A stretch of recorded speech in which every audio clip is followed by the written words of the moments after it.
Pas ndeshjeve të para të fazës Final Four, vëmendja tashmë është vendosur tek përballjet e dyta, ku Vllaznia do të sfidojë Egnatian në një duel që pritet të vendosë shumë për fatin e garës drejt titullit kampion. Bilanci i përballjeve direkte gjatë këtij sezoni premton rivalitet maksimal dhe një sfidë të hapur deri në fund. Dy skuadrat janë përballur 4 herë gjatë këtij edicioni, me Vllaznin që ka ruajtur avantazhin në duelet direkte.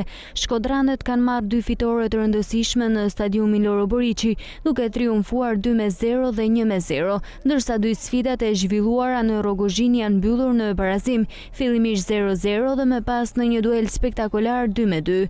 Përtej statistikave, ajo që e bën edhe më interesante këtë përballje është momenti në të cilin vijnë dy ekipet. Vllaznia kërkon reagimin pas humbjes ndaj Dinamos në sfidën e parë të Final Four, ndërsa Egnatia synon të konfirmojë statusin e një prej skuadrave më të forta të viteve të fundit në futbollin shqiptar. Ndërkohë, Federata Shqiptare e Futbollit ka konfirmuar se sfida e kthimit mes Vllaznisë dhe Egnatias do të luhet mbrëmjen e së shtunës më 23 maj në orën 19 në stadiumin Air Albania, aty ku pritet një atmosferë elektrizuese dhe prani e madhe tifozësh nga të dy kampet. Me garën që është bërë edhe më fort pas ndeshjeve të para, përballja Vllaznia-Egnatia pritet të prodhojë emocione, tension dhe spektakël në një tjetër betejë të rëndësishme për rrugën drejt titullit kampion.